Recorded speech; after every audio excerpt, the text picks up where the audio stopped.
We have, of course, just heard one of the most familiar gospel parables. It's Luke's parable of the so-called Good Samaritan.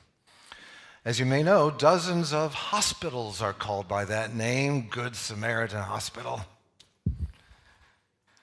suggesting that this parable is mostly about caring for the needy, the sick, the injured, the wounded.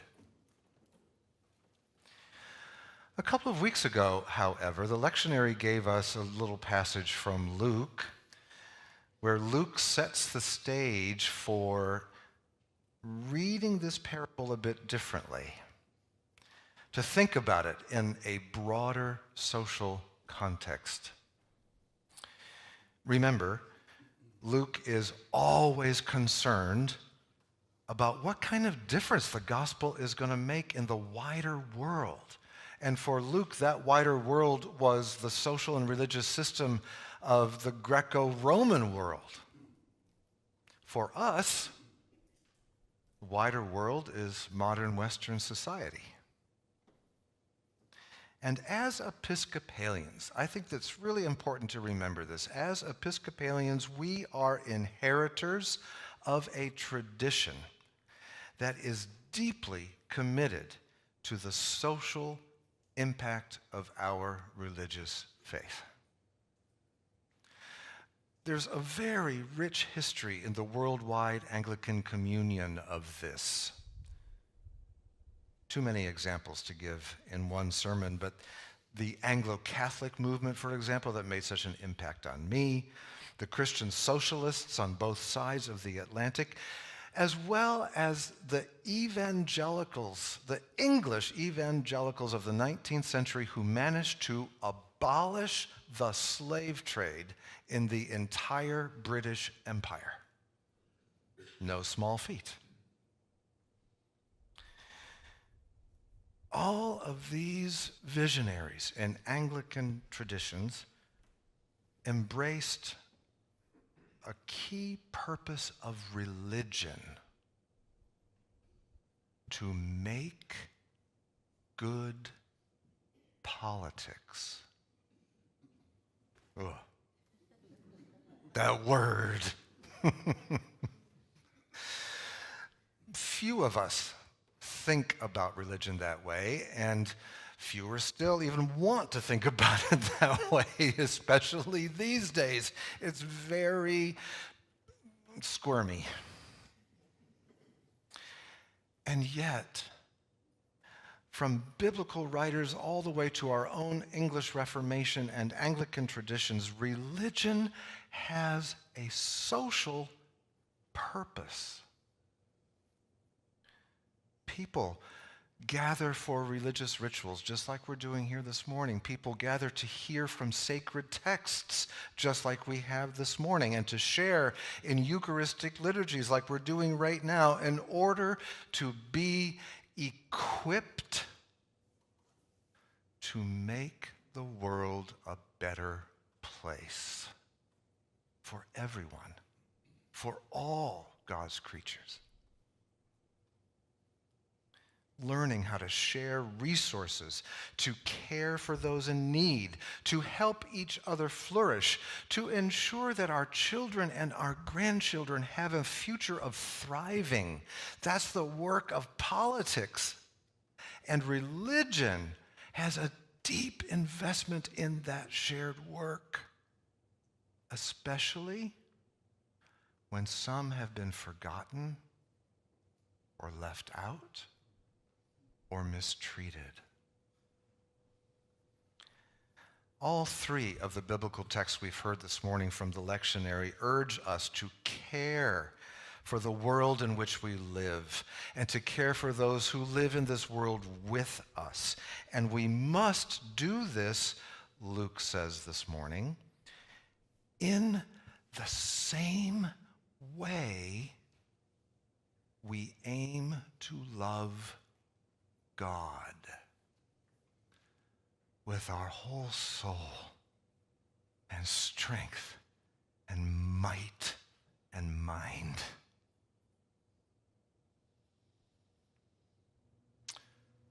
The first text we heard is from the ancient Hebrew prophet Amos. These ancient prophets, as you likely know, were constantly excoriating God's people for their failure to connect their religious faith with their social practices. Amos was among the more pointed of these ancient prophets. He was especially disgusted by the exploitation of the poor by those who regularly went to worship. That cuts kind of close to the bone. And as we heard this morning, Amos uses the image of a plumb line to describe divine judgment. God, this is never easy to read when you read Amos. God is not the least bit interested in religious festivals or worship services unless they are aligned with the work of social and economic justice.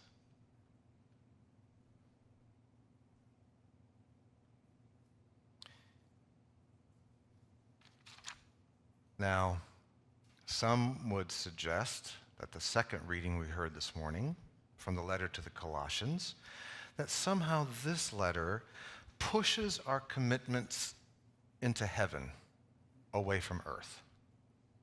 Because the letter to the Colossians is a very cosmological, very lofty kind of letter of praise to the cosmic Christ. And somehow this is understood to be that our concerns are heavenly rather than earthly, and I think that's a mistake. Precisely because Christ is a cosmological figure, there is nothing outside of Christian concern. Not one thing. And we heard from the little portion we heard this morning, this letter writer is insisting on this. The cosmological faith that you profess must bring forth fruit on earth. Nothing is outside of Christian concern, not even our routine and sometimes volatile city council meetings here in Saugatuck.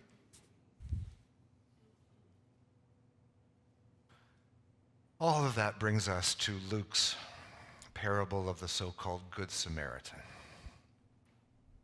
Like many others, I bet lots of you as well, like many others, I grew up thinking that this parable promotes charity. What we must do is take care of the needy, like that poor man on the side of the road. And of course we should do that. Of course we should do that. But that's not what this parable is about. A couple of weeks ago, Luke prepared us to hear this parable in a particular way. You may recall me mentioning this when he gives us a tiny little window into a first century ethnic rivalry between Judeans and Samaritans. That was a long-standing, bitter, often brutal family feud. So, a Judean canon lawyer asks Jesus a pointed question about the law. If we should love our neighbors as ourselves, he says, well then, who is my neighbor really?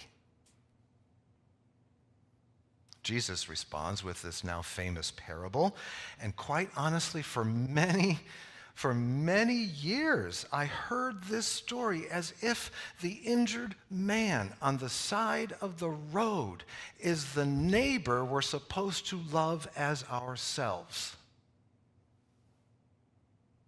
It turns out, however, that the Judean's neighbor is the Samaritan.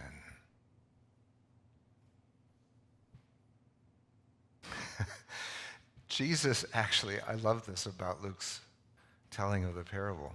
Jesus actually compels the lawyer to admit this. Jesus says, so, which one of these in this story is really the true neighbor? And I can imagine the lawyer sort of responding chagrined, sort of kicking the dust at his feet. Well, it's the guy who was compassionate and took care of the injured guy and the one who paid for his lodging and medical expenses, that guy, the Samaritan. The Samaritan is the one you must love as your own self.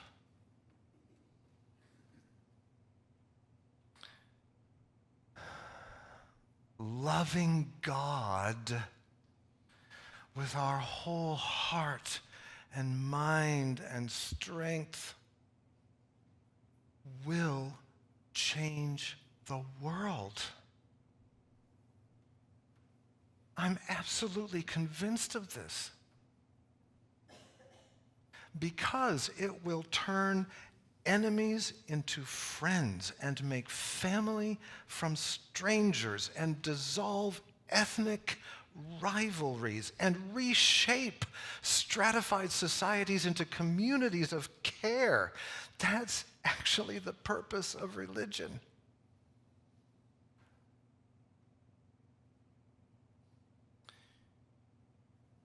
Pierre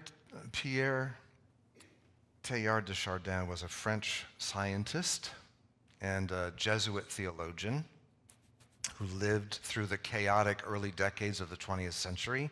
He lived through economic depression and 2 world wars and the atom bomb and the unraveling of Western society and unimaginable violence. And still, Teilhard believed wholeheartedly that the day will come, as he put it, the day will come when, after we have harnessed the energies of earth and sea and sky, we will finally learn to harness the greatest energy of all: love. And on that day, Teilhard said, for the second time in the history of the world, humanity will have discovered fire.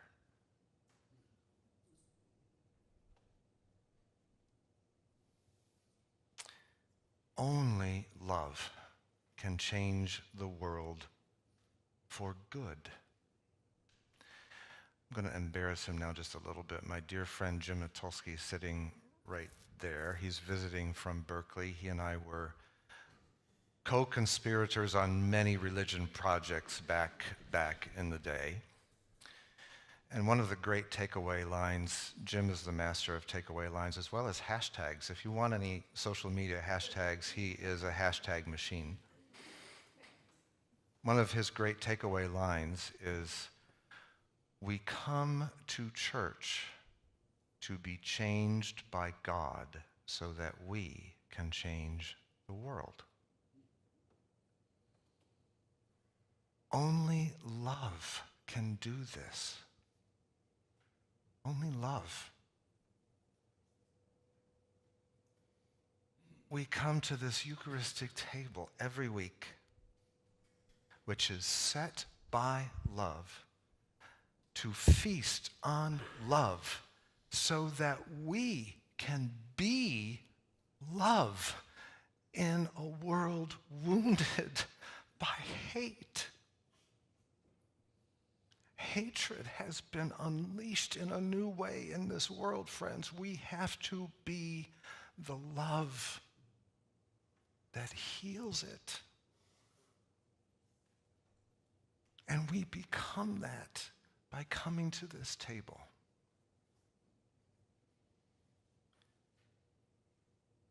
The Samaritan, the one whom Judeans would never have imagined calling good.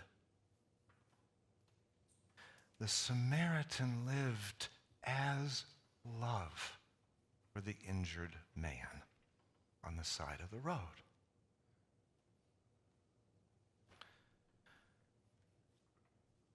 Go and do likewise, Jesus said. But here's my last small little point. I always thought that meant go and take care of the guy on the side of the road. I think Luke's Jesus means especially this. Go. Find the Samaritans in your life. The ones who don't worship right. The ones with funny customs and strange accents and peculiar habits and disagreeable diets and oops, their skin's not quite the right color. Reach out to the Samaritans in your life and love them into thriving. And let them love you into healing.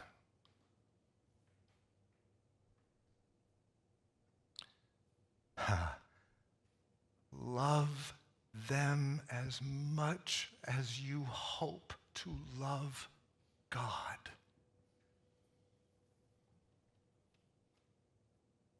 That love will change the world.